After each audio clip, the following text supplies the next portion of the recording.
नमस्कार विद्यार्थी मित्रांनो. आजच्या लेक्चरमध्ये आपण ब्रांच अकाउंटिंग हा टॉपिक शिकणार आहोत.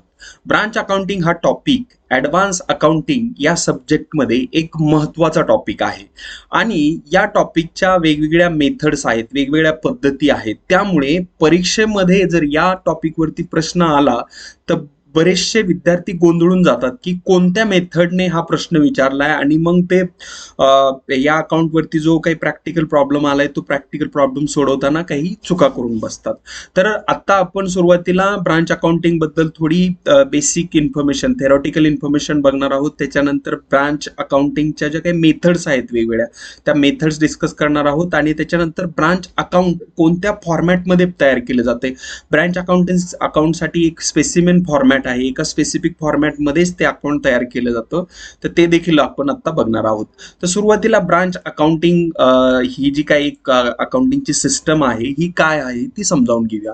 हे बा इथं दिल्याप्रमाणे branch accounting is a system of accounting which is adopted. Branch accounting is a system of accounting which is adopted by the organization which has branches at different places. तर branch accounting ही जी अकाउंटची system आहे ही कोण follow करतं किंवा कोण याचा उपयोग करतं, तर असं ऑर्गनायझेशन ज्याच्या वेगवेगळ्या ब्रांचेस आहेत, वेगवेगळ्या शाखा आहेत. असं एखादं ऑर्गनायझेशन आहे की त्यांचं फक्त एकाच ठिकाणी बिझनेस चालतो, तर त्यांच्यासाठी ब्रांच अकाउंटिंग हे उपयोगी नाहीये. त्याच्यासाठी आपण एक एक्झाम्पल बघूया, उदाहरण बघूया. इथे सपोज एक ABC लिमिटेड ही कंपनी आहे आणि या कंपनीचं मुख्यालय हेड ऑफिस मुंबईमध्ये आहे आणि त्यांना पुण्यामध्ये ब्रांच ओपन करायची आहे. पुण्यामध्ये एक त्यांना ब्रांच नवीन शाखा खोलायची आहे. तर त्यांनी जर ही पुण्यामध्ये ब्रांच ओपन केली तर ह्या ब्रांच ओपन करण्यामागचा त्यांचा उद्देश काय? नफा कमवणं, प्रॉफिट अर्न करणं हाच असणार आहे, बरोबर आहे. तर मग हेड ऑफिस काय करतं? हेड ऑफिस या ब्रांचवरती पूर्णपणे कंट्रोल ठेवतं किंवा काही वेळेस त्या ब्रांचला थोडंफार स्वातंत्र्य देतं. तर याच्यावरूनच पुढे ज्या ब्रांचेस आहेत त्या ब्रांचेसचे काही टाईप्स आहेत, काही प्रकार आहेत. तर टाइप्स ऑफ ब्रांचेस किंवा ह्या ज्या ब्रांचेस आहेत त्यांचे जर प्रकार म्हटलं तर एक येतं याच्यामध्ये होम ब्रांचेस आणि दुसरं फॉरेन ब्रांचेस. तर होम ब्रांचेस म्हणजे ज्या देशामध्ये मुख्यालय आहे त्याच देशात जर वेगवेगळ्या ब्रांचेस असतील तर त्यांना होम ब्रांचेस मिळतो. पण एका देशामध्ये मुख्यालय आणि दुसऱ्या देशामध्ये परदेशामध्ये जर एखादी शाखा जर ओपन केली असेल तर त्याला आपण फॉरेन ब्रांच असं म्हणतो. ठीक आहे. आता हे जे होम ब्रांचेस आहेत हे होम ब्रांचेस दोन कॅटेगरीमध्ये त्यांना क्लासिफाय केले जातं किंवा त्या होम ब्रांचेसचे दोन प्रकार आहेत. तर त्यातला पहिला प्रकार म्हणजे डिपेंडंट ब्रांचेस आणि दुसरा म्हणजे इंडिपेंडंट ब्रांचेस. तर आता पहा, डिपेंडंट ब्रांचेस काय आहेत की ज्या ब्रांचेस किंवा ज्या शाखा हेड ऑफिसवरती डिपेंडंट आहेत. म्हणजे जे हेड ऑफिस आहे तेच हेड ऑफिस यांच्यासाठी माल खरेदी करून देतं, ह्यांचे सारे खर्च देखील हेड ऑफिस कडूनच पेड केले जातात. जर अशी शाखा असेल तर त्यांना आपण डिपेंडंट ब्रांच म्हणतो. म्हणजे अशी शाखा की जी सर्व गोष्टींसाठी हेड ऑफिसवरती डिपेंडंट आहे, त्याला आपण डिपेंडंट ब्रांच म्हणतो. म्हणजे हे स्वतंत्र नाही. आणि दुसरा जो टाईप आहे तो इंडिपेंडंट ब्रांचेस. ही स्वतंत्र शाखा झाली. म्हणजे हे स्वतः मालाची मार्केटमधून खरेदी करू शकतात आणि तो माल विकू शकतात, स्वतःचे खर्च स्वतः ते पेड करू शकतात. अशा ज्या शाखा आहेत त्यांना आपण इंडिपेंडंट ब्रांचेस म्हणतो. ठीक आहे. तर होम ब्रांचेस मध्ये हे दोन प्रकार आहेत, डिपेंडंट ब्रांचेस आणि इंडिपेंडंट ब्रांचेस. आणि माहितीसाठी हे लक्षात ठेवा की फॉरेन ब्रांच ही ऑलवेज इंडिपेंडंट ब्रांच असते. परदेशात जी शाखा खोललेली आहे ती इंडिपेंडंट ब्रांच असते, कारण तिथले नियम वगैरे फॉलो करावे लागतात, त्यामुळे ती इंडिपेंडंट ब्रांच म्हणून तिची गणना केली जाते. तर आता आपल्याला अकाउंटिंग पॉईंट ऑफ व्ह्यूने इंडिपेंडंट ब्रांच आणि डिपेंडंट ब्रांच याच्यामध्ये फरक काय येतो, तर डिपेंडंट ब्रांचच्या केसमध्ये काय होतं, हेड ऑफिस सगळा माल वगैरे खरेदी करतं आणि तो माल ब्रांचेस मध्ये विकण्यासाठी पाठवतं. ठीक आहे. म्हणजे हेड ऑफिसच खरेदी करतं. पण इंडिपेंडंट ब्रांच ते स्वतः माल खरेदी करतात, जे पण काही खर्च असतील ते स्वतः पेड करतात, त्यामुळे ते इंडिपेंडंट असतात, ते स्वतंत्र असतात. ठीक आहे. तर ह्या इंडिपेंडंट ब्रांचच्या केसमध्ये म्हणजे हे जे स्वतंत्र शाखा आहेत यांच्या केसमध्ये काय होतं, हे स्वतःच trading account, profit and loss account आणि बॅलन्स शीट तयार करू शकतात. तर हे झालं इंडिपेंडंट. पण डिपेंडंट ब्रांचेसच्या केसमध्ये जसं मी सांगितलं की हेड ऑफिस माल खरेदी करतं आणि ते ब्रांचेसमध्ये विक्रीसाठी पाठवतं. ठीक आहे. तर इथे काय येतं, इथं जी पद्धत वापरली जाते त्याच्यानुसार वेगवेगळे अकाउंटिंगचे मेथड्स आहेत. ओके. तर इथं आपण आता बघणार आहोत accounting methods for dependent branches. म्हणजे जे डिपेंडंट ब्रांचेस आहेत त्यांच्यासाठी काय काय अकाउंटिंग मेथड. तर पहिली मेथड आहे डेटर्स मेथड, दुसरी स्टॉक अँड डेटर्स मेथड आणि तिसरी जी आहे trading and profit and loss account किंवा फायनल अकाउंट मेथड. ठीक आहे.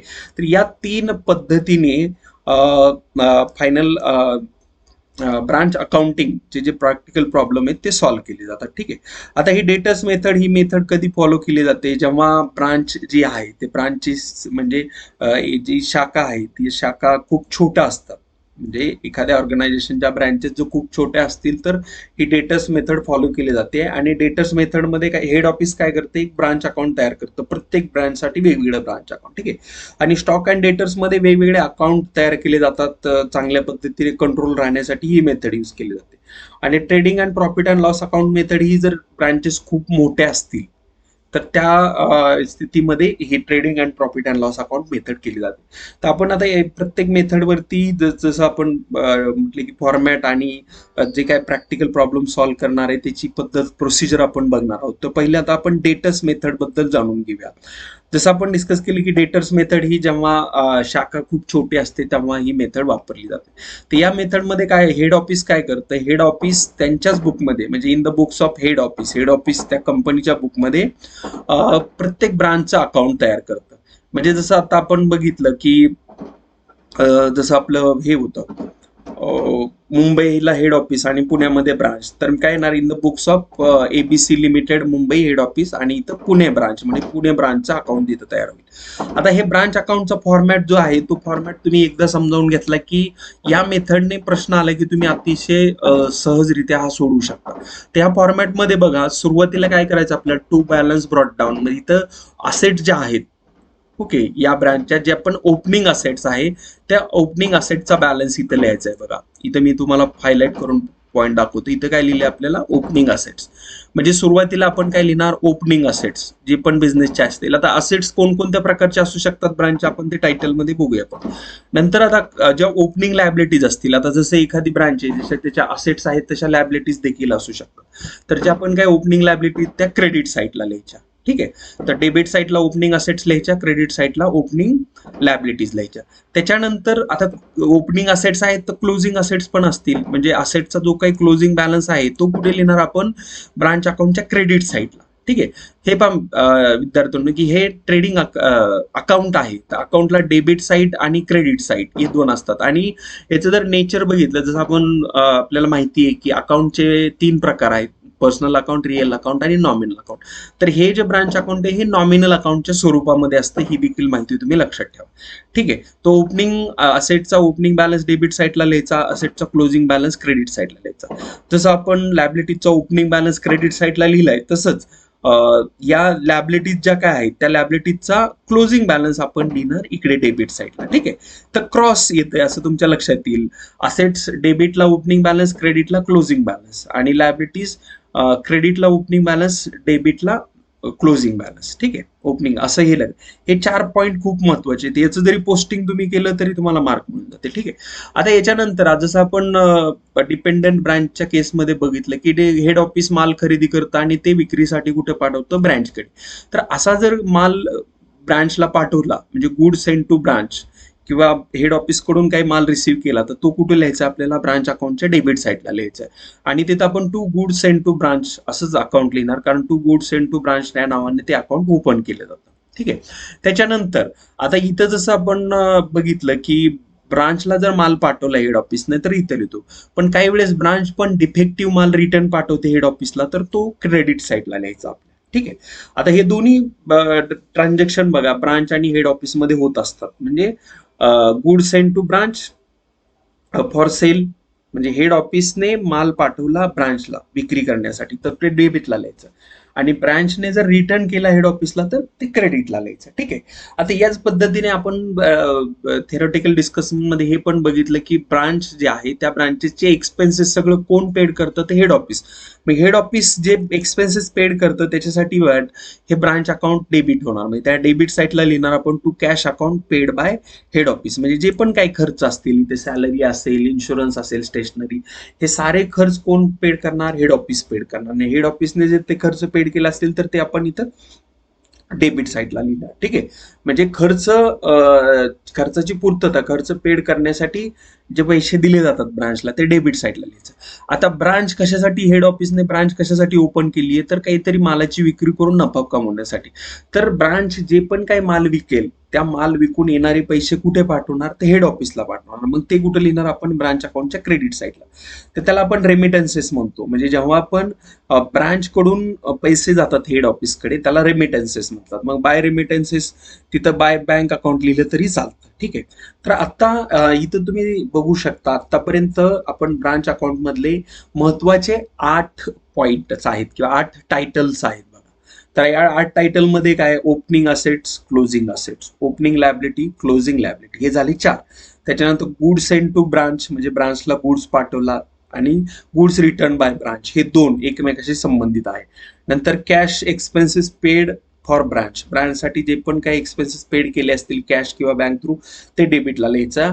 आणि ब्रांचने जे पण काय पैसे हेड ऑफिसला पाठवले असतील ते क्रेडिटला येणार. ठीक आहे.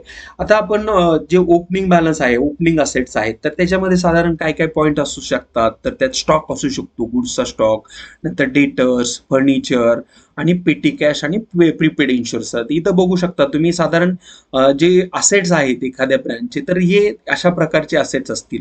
याचा ओपनिंग बॅलन्स आपण डेबिट साईडला लिहिणार. ठीक आहे. तसेच ओपनिंग लायबिलिटी, ओपनिंग लायबिलिटीमध्ये काय असेल, क्रेडिटर असेल, आउटस्टँडिंग एक्सपेन्सेस असतील, किंवा बँक लोन वगैरे असेल, तर हे बघा हे टिपिकल लायबिलिटीज आहेत. ह्या लायबिलिटीचे ओपनिंग बॅलन्सेस असतील. ठीक आहे.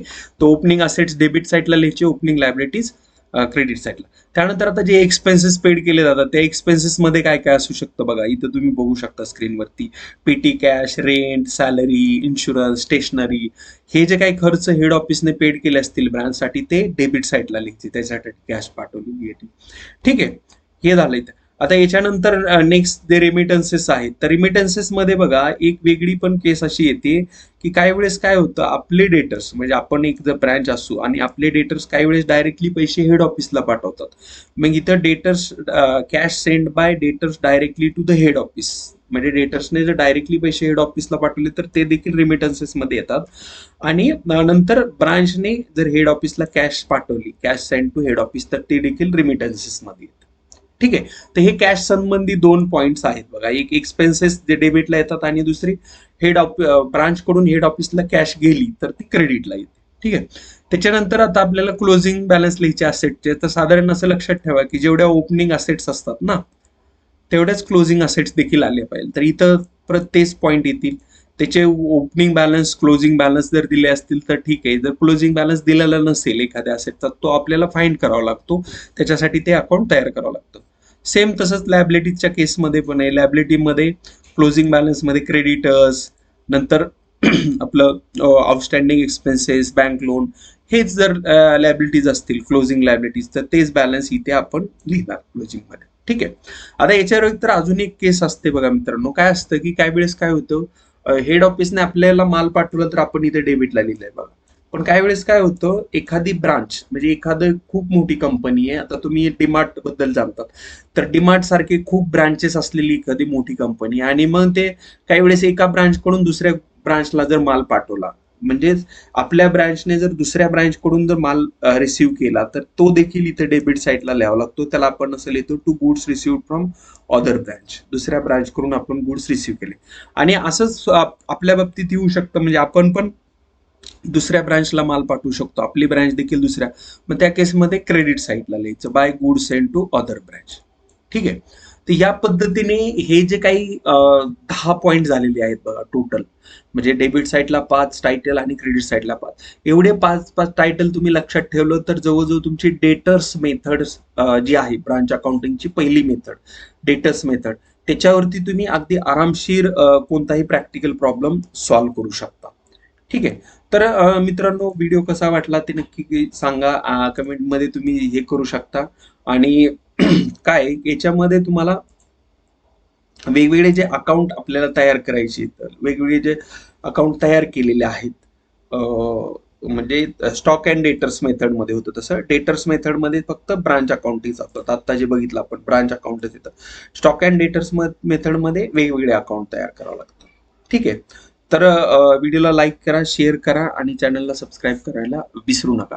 मित्रांनो, हा जो चॅनल आहे हा एक खास महाराष्ट्रातील विद्यार्थ्यांसाठी म्हणजे मराठी भाषिक विद्यार्थ्यांसाठीच एक अकाउंट, कॉमर्स, शेअर मार्केट या संबंधी माहिती, अ, चांगली माहिती म्हणजे अगदी ऑथेंटिकेट किंवा चांगली खात्रीशीर माहिती देण्यासाठी आणि चांगले दर्जेदार व्हिडिओ या चॅनलवरती उपलब्ध करून देण्यासाठीच हा चॅनल हे केलेला आपण ओपन केलेला आहे. माझा दुसरा एक चॅनल आहे ज्याच्यावरती हिंदी आणि इंग्लिशमध्ये खूप सारे व्हिडिओ आहेत, खूप सारे सबस्क्रायबर आहेत. पण मी असं माझ्या लक्षात आले की विद्यार्थ्यांना, महाराष्ट्रातील विद्यार्थ्यांना मराठीमधूनच चांगल्या पद्धतीने हे अकाउंटचे प्रॉब्लेम्स वगैरे समजतात, म्हणून मुद्दामून हा मी चॅनल सुरू केलेला आहे. तर चॅनलला सबस्क्राईब करा, हा व्हिडिओ शेअर नक्की करा आणि चॅनल सोबत राहा. याच्यावरती खूप वेगवेगळ्या पद्धतीचे व्हिडिओज येणार आहे आणि तुम्हाला जर कोणत्या एखाद्या टॉपिकवरती व्हिडिओ हवा असेल तर मला कमेंट सेक्शनमध्ये सांगा. धन्यवाद मित्रांनो.